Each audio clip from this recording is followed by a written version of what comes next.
नमस्कार। प्लैनेटेक्स पर आपका फिर से स्वागत है। आपसे निवेदन है हमेशा की तरह हमारे वीडियोस को लाइक करें, फ्रेंड्स एंड फैमिली के साथ शेयर करें, प्लैनेटेक्स को सब्सक्राइब करें और बेल आइकन दबाना बिल्कुल नहीं भूलें। दोस्तों, आज एक बड़ा ही इंटरेस्टिंग एक स्टेटमेंट जो है अपने देश के रक्षा मंत्री श्री राजनाथ सिंह का देखा हमने, उस पर बात करते हैं थोड़ी। उनका स्टेटमेंट था कि we will build 6 aircraft carriers.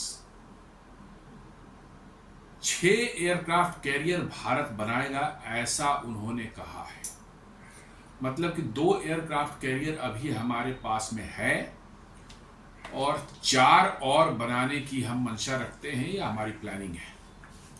ये बहुत बड़ी चीज़ है। एक एक एयरक्राफ्ट बनाने में आपको जो है 1-1 लाख करोड़ रुपए लगते हैं, और ये आपके डिफेंस का जितने भी इक्विपमेंट्स हम लोग इस्तेमाल करते हैं उसमें सबसे बृहद, सबसे बड़ा यदि कोई एक इक्विपमेंट होता है वो एयरक्राफ्ट कैरियर होता है। और एयरक्राफ्ट कैरियर जो हैं वो किसी भी देश के लिए पावर प्रोजेक्शन के सबसे बड़े हथियार हैं। ये जरूरी नहीं कि हमेशा एयरक्राफ्ट कैरियर आप लेकर लड़ाई करने के लिए ही जाएं कहीं पर, लेकिन आपका एयरक्राफ्ट कैरियर का प्रेजेंस किसी एरिया में है तो ये आपके देश के पावर प्रोजेक्शन का एक बहुत बड़ा टूल बन जाता है। और इसीलिए एयरक्राफ्ट कैरियर बड़े देश जो कि जिनकी इकोनॉमी बड़ी है, ताकत में बड़े हैं, वो एयरक्राफ्ट कैरियर अपने पास रखना चाहते हैं।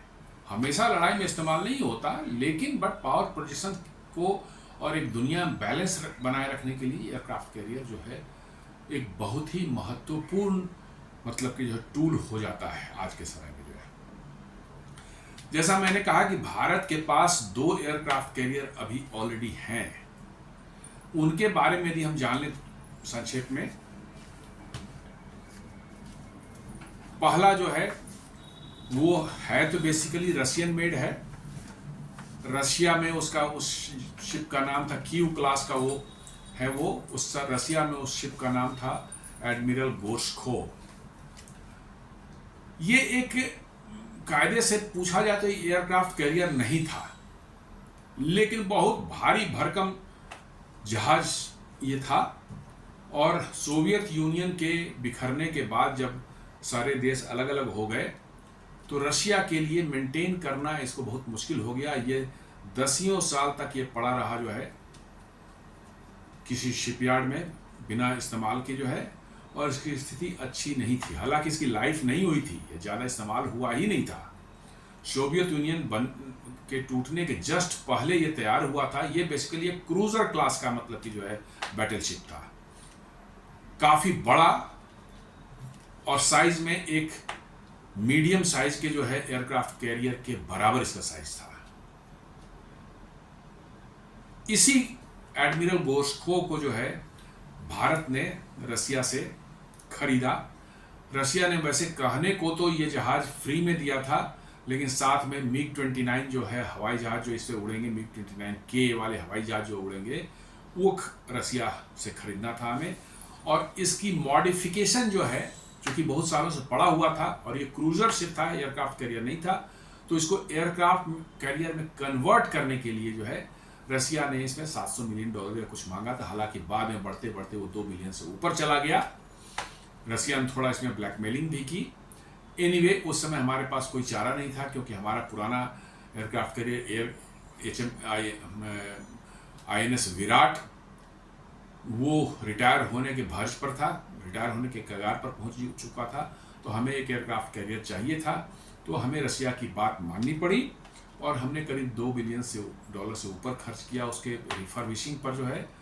प्लस हमने जो उसके लिए MiG-29 के हवाई जहाज जो है वो खरीदे करीब 45 नंबर्स में, और वो हमारा पहला एयरक्राफ्ट कैरियर जो है 2013 में बन करके आया, और तब से ये भारतीय नौसेना में काम कर रहा है। उसके बाद जो है दूसरा एयरक्राफ्ट कैरियर जो है, इसके वैसे तो ऑर्डर्स पहले ही दे दिए गए थे, लेकिन 2009 में पहली बार इसको जो है इसके हल को फ्लोट किया गया और फिर बाद में इसके री इक्विपमेंट हुई, सारे इक्विपमेंट लगे, इंजन्स लगे, सारा कुछ लगा और हमें लगता है कि ये सम टाइम 2021 में जो है नौसेना में शामिल हुआ। That is called INS Vikrant. INS Vikrant जो है ये दूसरा नाम है। इसके पहले भी 1971 वार में जो है एक हमारे पास एयरक्राफ्ट कैरियर होता था, उसका भी नाम INS विक्रांत था, वो रिटायर हो गया। तो दुनिया में नौसेना में जो है ये एक प्रचलन रहा है, एक रिवाज रहा है कि आपके पुराने लेजेंडरी जो शिप्स हैं उनके नाम पर जो है वो रिटायर हो जाते हैं या ख़त्म हो जाते हैं, तो उनके नाम पर एक दूसरा शिप्स जो है उसी नाम का बनाया जाता है। ये रिवाज है दुनिया भर के नौसेनाओं में। उसी के तहत जो है हमारे जो पहला स्वदेशी, ये भारत में ही कोचीन शिपयार्ड ने बनाया, इसको जो है नाम दिया गया INS विक्रांत। ये दोनों ही करीब करीब 45,000 टन, INS विक्रमादित्य और INS विक्रांत दोनों ही करीब करीब 45,000 टन के डिस्प्लेसमेंट के हैं और इन पर हेलीकॉप्टर्स और लड़ाकू जहाज को ले लें तो करीब करीब 32-33 के लगभग में ये एकोमोडेट कर सकते हैं, जिसमें 22-23 जो है आपके लड़ाकू जहाज होंगे और 8 से 10 हेलीकॉप्टर्स और अदर मतलब इस तरह के होते हैं। लेकिन भारत की सीमाएं जो हैं, हमारे जो समुद्री तट है वो करीब करीब 7,000 किलोमीटर, 7,500 किलोमीटर है। और अब आप देख लें तो अंडमान वगैरह को जोड़ लें तो ये और भी बहुत ज़्यादा होता है, करीब 11,000 किलोमीटर हो जाता है।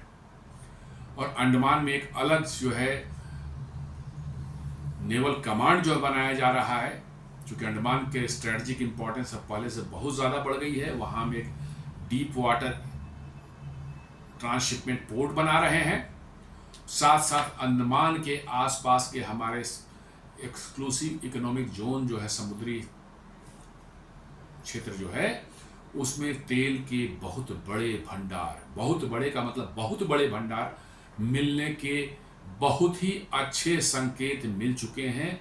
ऐसा हमारे पेट्रोलियम मिस्टर हरदीप सिंह पुरी जी ने जो है अभी जस्ट कुछ दिन पहले बताया था कि we are very near to find a Guyana size oil field around Andaman and Nicobar island.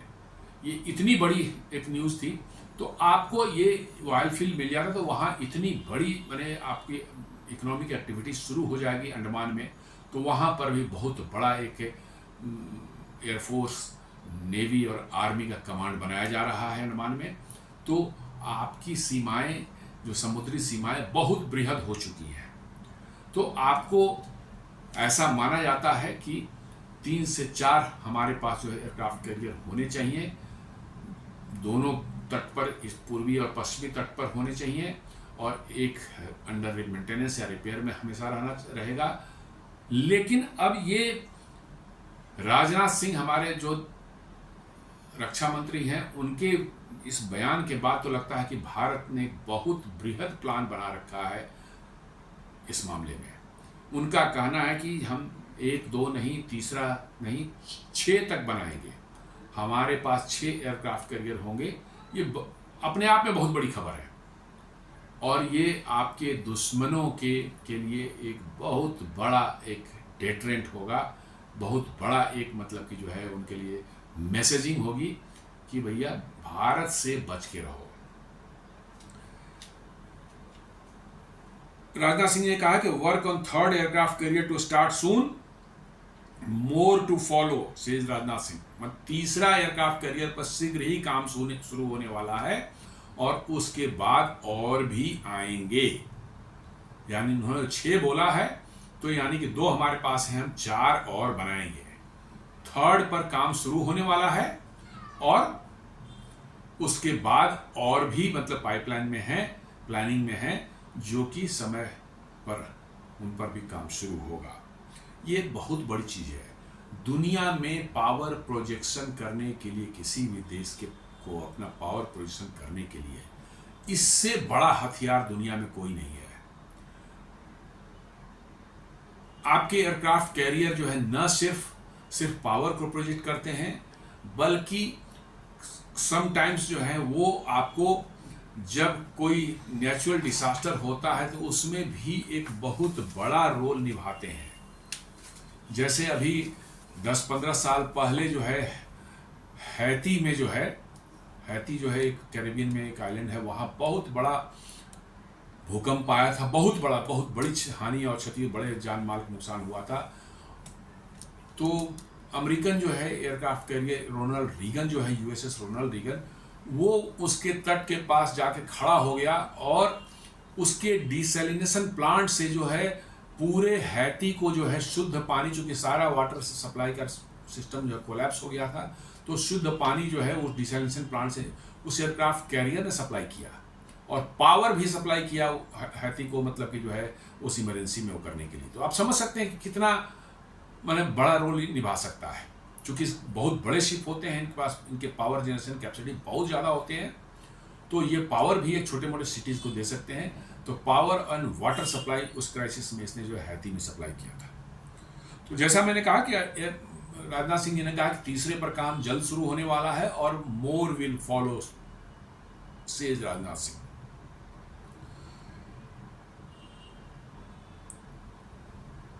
यदि एयरक्राफ्ट कैरियर की हम बात देखें कि दुनिया में अभी के कुछ देशों का देख लेते हैं, बहुत कम ही देश पास में है।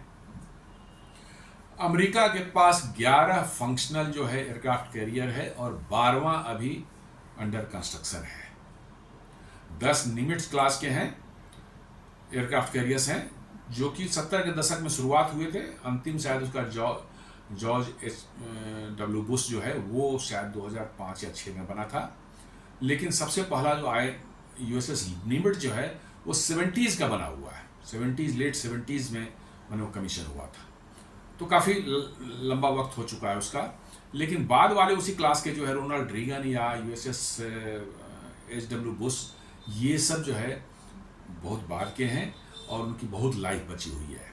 ये सभी न्यूक्लियर पावर्ड हैं, सारे के सारे 11 जो न्यूक्लियर पावर्ड है और लंबे समय तक समुद्र में जो है रह सकते हैं। फ्यूल की उनको ज़रूरत नहीं होती, सिर्फ उनको जो है चाहिए क्या, एयरक्राफ्ट के लिए फ्यूल चाहिए, खाना चाहिए, लोग अपने 4 से 5 हज़ार जो उसमें सेलर्स और टेक्नीशियंस और पायलट्स वगैरह जो रहते हैं उनके लिए, और एयरक्राफ्ट का फ्यूल चाहिए, यही चाहिए शिप को चलाने के लिए जो उनके पास फ्यूल के हैं। चूँकि न्यूक्लियर पावर्ड है तो एक बार उसमें फ्यूल डल गई तो 25 साल तक चलता है, 25 साल के बाद फिर फ्यूल हटाया जाता है, रॉड्स नए डाले जाते हैं और फिर वो 25 साल चलता है। नॉर्मल मान चलते हैं इसकी लाइफ 50 साल होती है, तो पूरे मिड लाइफ में एक बार रिफिलिंग उसे करनी पड़ती है। वो बहुत बड़े 1 लाख टन डिस्प्लेसमेंट जहाज हैं, तो 11 हैं ऐसे यूएसए के पास में और 12वां अभी अंडर कंस्ट्रक्शन है, वो भी फोर्ड क्लास का है। 10 तो निमिट क्लास के हो गए, एक यूएसएस जेराल्ड फोर्ड जो है वो है उनका 11वां, और 12वां जो है वो बन रहा है अभी, वो भी न्यूक्लियर एयरक्राफ्ट न्यूक्लियर पावर्ड है। चाइना के पास में 3 हैं, 2 फंक्शनल हैं और एक तीसरा अभी उन्होंने बनाया है जिसको कि वो टेस्टिंग हो रही है, शायद वो जल्दी ही जो टेस्टिंग करके 1 आध साल में जो है उनके नेवी में शामिल हो जाए। चाइना के ये सभी जो है कन्वेंशनल मतलब कि पावर से हैं, न्यूक्लियर पावर नहीं है। हालांकि तीसरा वाला जो है बहुत बड़ा एयरक्राफ्ट है, वो कैरियर है, वो है करीब 80,000 टन का डिस्प्लेसमेंट का है, जो कि एक बड़े एयरक्राफ्ट कैरियर को माना जाता है। भारत जो अपना तीसरा आईएनएस विशाल बनाने की प्लानिंग कर रहा है वो 60,000 टन का है, जिस पर करीब करीब 40 से 45 जो है एयरक्राफ्ट रहेंगे हमारे, और चाइना का ये 80,000 टन का है, तो बड़ा एयरक्राफ्ट है, बट फिर भी वो न्यूक्लियर पावर्ड नहीं है, कन्वेंशनल पावर्ड एयरक्राफ्ट कैरियर है और वो भी टेस्ट में है और आगे भी उनकी बनाने की प्लानिंग है, चाहे बन रहा होगा भी, बहुत ज़्यादा न्यूज़ नहीं आती चाइना से। तो चाइना भी इस डायरेक्शन में तेज़ी से बढ़ रहा है। 3 ऑलरेडी बना चुके हैं वो, आगे भी शायद 2-4 और बनाए। यूनाइटेड किंगडम के पास में 2 हैं, नए हैं अभी 5-6 साल में, पिछले 5-6 साल में 2 नए बने हैं, HMS क्वीन एलिजाबेथ और HMS प्रिंस ऑफ वेल्स बोलते हैं इनको। इन पर F-35B जो है एयरक्राफ्ट जो है वो काम करते हैं, जो कि अभी तिरुवनंतपुरम वाला इंसिडेंट आपने देखा होगा, जो कि उसी पर HMS प्रिंस ऑफ वेल्स से उड़ा था और वो तिरुवनंतपुरम में लैंड किया था, जो करीब 1 महीने तक वहाँ पड़ा रहा, 38 दिन तक जो है, तब उसकी किसी तरह से मरम्मत हो पाई और अभी जस्ट 2-3 दिन पहले वो यहाँ से गया है। तो यूके के पास 2 हैं, ये भी न्यूक्लियर पावर्ड नहीं है, ये नॉर्मल ही है, मतलब कि जो है normal conventional fuel turbine fuel पर चलने वाले। जापान के पास वैसे टेक्निकली कहें तो एयरक्राफ्ट कैरियर नहीं होना चाहिए, लेकिन कहते हैं कि 2 उनके पास में हैं। वो इसलिए बोलते हैं कि वो बड़े शिप्स हैं, हेलीकॉप्टर कैरियर्स बेसिकली हैं, उनका भी डेक काफ़ी अच्छा खासा बड़ा होता है, तो उसमें vertical take off and landing वाले जो है F-35B जो हैं, यही जो तिरुवनंतपुरम वाला इंसिडेंट वाला जो है, वो उस पर से उड़ सकता है और उतर सकता है, क्योंकि उसको रनवे चाहिए नहीं, बगैर रनवे के जो है 10-20 मीटर का रनवे भी होगा, या वर्टिकली भी उठ जा सकता है पूरी तरह से, या 10-20 मीटर का शॉर्ट टेक ऑफ करके वो वर्टिकली लैंड कर सकता है। तो जापान के पास 2 हेलीकॉप्टर कैरियर्स हैं, लेकिन वो एयरक्राफ्ट कैरियर जैसा फंक्शन करते हैं, चूंकि F-35 भी कैपेबल एयरक्राफ्ट उस पर हैं, तो वो एयरक्राफ्ट कैरियर जैसा इस्तेमाल कर सकते, लेकिन वो छोटे हैं, 10-15 एयरक्राफ्ट उस पर रहते हैं, और वो उसको एयरक्राफ्ट कैरियर वैसे बोला नहीं जाता, लेकिन बट टेक्निकली जो नहीं कर सकते, बट प्रैक्टिकली जो हम कह सकते हैं कि ओके एक स्मॉल एयरक्राफ्ट कैरियर उनके पास मान सकते हैं कि है। एक है फ्रांस के पास भी एक एयरक्राफ्ट कैरियर है, वो भी न्यूक्लियर पावर्ड, चार्ल्स ड गॉल। वो काफ़ी कैपेबल एयरक्राफ्ट है, हालांकि डिस्प्लेसमेंट वो बहुत बड़ा नहीं, 45 से 50,000 टन का ही है, और उस पर से राफेल M जो मरीन वर्सन राफेल के हैं वो उड़ सकते हैं, और बड़ा ही कैपेबल मतलब एयरक्राफ्ट कैरियर है, छोटा होने के बावजूद भी जो है, और बड़ा ही इफेक्टिव है, और वो भी कैटापुल्ट लॉन्च वाला है, जिसमें कि कैटापुल्ट से जो है एयरक्राफ्ट को लॉन्च करते हैं, मतलब भारी एयरक्राफ्ट जो है लॉन्च किए जा सकते हैं पूरे पेलोड के साथ में। तो फ्रांस के पास में एक है, और फिर भारत के पास में 2 है, और किसी के पास इटली वगैरह के पास में है तो बड़े छोटे वाले, बहुत छोटे साइज के हैं, दे आर नॉन सिग्निफिकेंट कर सकते हैं, और एयरक्राफ्ट पर ये दुनिया में जो है शायद नहीं है। ब्राज़ील के पास भी एक छोटा साइज का शायद है, अदरवाइज किसी के पास में नहीं है। तो भारत जो है इसमें जो है राजनाथ सिंह का स्टेटमेंट जब 6 बनाएंगे, इसका मतलब है कि भारत एक ब्लू वाटर नेवी बनने की कोशिश कर रहा है। ब्लू वाटर नेवी उसको कहते हैं जिसकी नेवी दुनिया के किसी भी पार्ट में जो है जा सकती है और वहां पर अपना पावर प्रोडक्शन कर सकती है। ब्लू वाटर नेवी का मतलब है कि आप कहीं पर भी दुनिया में पहुंच सकते हैं जरूरत पड़ने पर, और वहां अपने पावर प्रोजेक्शन करना हो जरूरी हो तो आप कर सकते हैं। तो शायद इसी डायरेक्शन में भारत सरकार का जो है लॉन्ग टर्म प्लान है। एक न्यूज़ है जैसे कि China's 3rd aircraft carrier heads to sea for the first time, पहली बार उनका 3rd एयरक्राफ्ट कैरियर जो है बनाया है उन्होंने, तो उस टेस्टिंग के लिए समुद्र में गया है, उस पर न्यूज़ है, और वो बड़े साइज का है, 80,000 में टन डिस्प्लेसमेंट का है, और कैटापुल्ट लॉन्च है, वो स्की जंप वाला नहीं, जैसे भारत के पास दोनों स्की जंप वाले हैं, ये कैटापुल्ट लॉन्च वाला है। और तीसरा जो भारत बनाना चाह रहा है वो इसी तरह का कैटापुल्ट लॉन्च वाला है। कैटापुल्ट लॉन्च वाले जो होते हैं उसमें सबसे बड़ा फायदा होता है कि आपका एयरक्राफ्ट जो है फुल फ्यूल के साथ में और फुल पेलोड के साथ में जो है वो उड़ सकता है, क्योंकि स्की जंप पर जो उड़ने वाले होते हैं उनके साथ कंप्रोमाइज होता है कि वो पूरा फ्यूल और पूरा पेलोड नहीं ले जा सकते, क्योंकि उनको अपने इंजन के पावर पर ही सिर्फ उड़ना है, इसलिए वो पूरा नहीं उठा सकते। लेकिन कैटापुल्ट में जो है इंजन का पावर तो है ही, साथ साथ वो कैटापुल्ट जो उसको खींच करके गुलेल की तरह जो फेंकता है वो एडिशनल पावर मिलती है उसको, तो फुल फ्यूल लोड और फुल मतलब कि जो है आपका पेलोड जो है आर्म्स एंड एम्यूनिशन साथ जो उड़ सकता है, ये बहुत बड़ा एडवांटेज उस साथ में है। तो तीसरा जो भारत का जो है उसी श्रेणी में भारत बनाना चाहता है। जैसा मैंने बताया INS विक्रमादित्य जो हमारा पहला अभी एक जो है एयरक्राफ्ट कैरियर 45,400 टन डिस्प्लेसमेंट का है, और ये मॉडिफाइड क्यू क्लास कैरियर है। ये मॉडिफाई किया गया है, ये एक्चुअली कैरियर नहीं था, ये बेसिकली आपको क्रूजर या बैटलशिप था, और हेलीकॉप्टर्स कैरियर भी उसको कह सकते हैं, काफ़ी बड़ी मात्रा में हेलीकॉप्टर हवाई जहाज से नहीं उड़ते थे, इसको मॉडिफाई करके जो है बना दिया गया है एयरक्राफ्ट कैरियर, और ये सर्विस में है भारत में 2013 से। और दूसरा जो हमने अभी नया बनाया है INS विक्रांत, जिसको कोचीन शिपयार्ड ने बनाया है, ये 45,000 टन का है, और ये जो है सितंबर 2022 में कमीशन हुआ है। ये दोनों ही स्की जंप वाले हैं। आप देखेंगे इसके आगे में एक स्लोप ऐसे बना हुआ है, आगे की तरफ जो है एयरक्राफ्ट उस पर उड़ते हैं और स्लोप के कारण को एक्स्ट्रा लिफ्ट मिलता है और वो हवा में लॉन्च हो जाते हैं। लेकिन इसका डिसएडवांटेज ये है कि पूरा पेलोड के साथ वो नहीं उड़ सकते, कुछ कॉम्प्रोमाइज़ हो जाती है।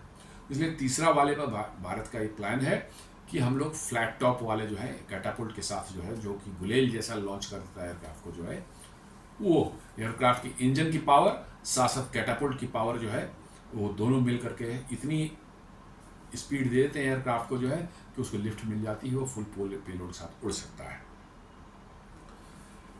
थर्ड एयरक्राफ्ट कैरियर जो भारत ने प्लान किया है उसका नाम दिया गया है INS विशाल, और ये 65,000 टन का कैरियर होगा। ये अभी yet to start, plan to enter in service in 2030 तक, मतलब कि जो है। लेकिन चिंता की बात यह है कि अभी तक कंस्ट्रक्शन शुरू नहीं हुआ है, तो 2030 तक ये आएगा कि नहीं आएगा, ये थोड़ा से एक हुआ है, क्योंकि डिज़ाइन चेंजेस इसमें बदल गए हैं।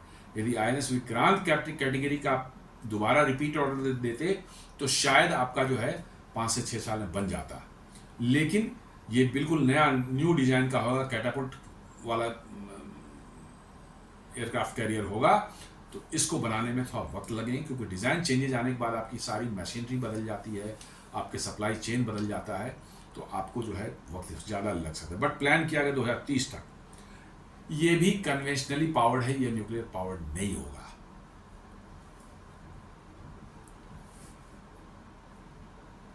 चाइना का जो प्लान है कि 2035 तक जो है वो भी 6 एयरक्राफ्ट कैरियर उनका बनाने का प्लान है, और बड़ी तेज़ी से वो बना रहे हैं, जिस रफ्तार से बना रहे हैं, तो ये 2035 तक जो है कोई बहुत ऐसा नहीं लगता कि नहीं बना पाएंगे।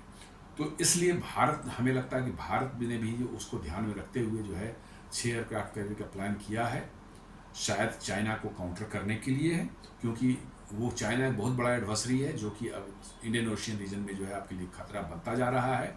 उसको काउंटर करने के लिए जो है हमें ये व्यवस्था करनी पड़ेगी, हमारे पास भी sufficient number of aircraft carrier होने चाहिए। तो शायद उसको ध्यान में रखते हुए ही नई प्लानिंग की गई है। 6 एयरक्राफ्ट कैरियर 6 एयरक्राफ्ट कैरियर बहुत बड़ी चीज़ होती है। आप समझ सकते हैं कि अमेरिका जैसा देश जो है 11 एयरक्राफ्ट कैरियर का, आप 6 एयरक्राफ्ट कैरियर भी उनका आधा हाफ ऑफ द स्ट्रेंथ यदि आपके पास में रहती है, it is a very big thing for the country like India. तो जैसा मैंने बताया कि भारत जो है ब्लू वाटर नेवी का जो है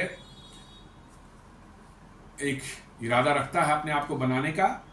ब्लू वाटर नेवी जो है global reach and power projection जहाँ जिनकी होती है उन्हीं को ब्लू वाटर नेवी कहते हैं। अभी ट्रू सेंस में जो है सिर्फ एक यूनाइटेड स्टेट्स ही है जिसके पास हम कहते हैं ब्लू वाटर नेवी है। रेस्ट जो है रीजनल पावर प्रोजेक्शन के लिए यूनाइटेड किंगडम एंड फ्रांस हैं, और मतलब कि जो है मल्टी रीजनल पावर प्रोजेक्शन के लिए रसिया, चाइना, इंडिया, इटली को मान सकते हैं आप। लेकिन ब्लू वाटर में जो है आपको जो है अभी भी जो है अमेरिकन कैरियर्स ही सब भी कैपेबल हैं, जो कि पूरी दुनिया में लंबे समय तक, ये नहीं कि शॉर्ट ड्यूरेशन, लंबे समय तक किसी एरिया में जो है ऑपरेट कर सकते हैं, अपना पावर पोजीशन कर सकते हैं, और जरूरत पड़ने पर वार में एक्शन भी ले सकते हैं। तो कहते हैं blue water navy is a maritime force capable of operating globally essentially across the deep waters of the open oceans. ऐसा बनने के लिए आपको बड़े एयरक्राफ्ट कैरियर चाहिए, छोटे वाले से काम नहीं चलेंगे, बड़े चाहिए, और साथ साथ जो है आपको जो है न्यूक्लियर पावर्ड कैरियर हो तो और भी अच्छा है, क्योंकि आपको बार बार रिफ्यूलिंग की जरूरत नहीं पड़ेगी, सिर्फ आपको खाने पीने के वो हो जाए और एयरक्राफ्ट के लिए जो फ्यूल मिल जाए, बस उतना ही आपको चाहिए। आपको एयरशिप को चलाने के लिए जो है फ्यूल नहीं चाहिए होगा। You can operate for long time in the oceans across the world. तो दोस्तों ये एक छोटा सा एक न्यूज़ था आज, जो बड़ा ही एक्साइटिंग मुझे लगा कि हमें जानना चाहिए, हमारे लोगों को जानना चाहिए, इसलिए छोटा सा विश्लेषण इस पर किया है। उम्मीद करता हूँ कि वीडियो आपको पसंद आएगा। आपसे उम्मीद करता हूँ कि वीडियो को लाइक करेंगे, फ्रेंड्स से फैमिली के साथ शेयर करेंगे, प्लैनेट एक्स को सब्सक्राइब करेंगे और बेल आइकन दबाना बिल्कुल नहीं भूलेंगे। धन्यवाद।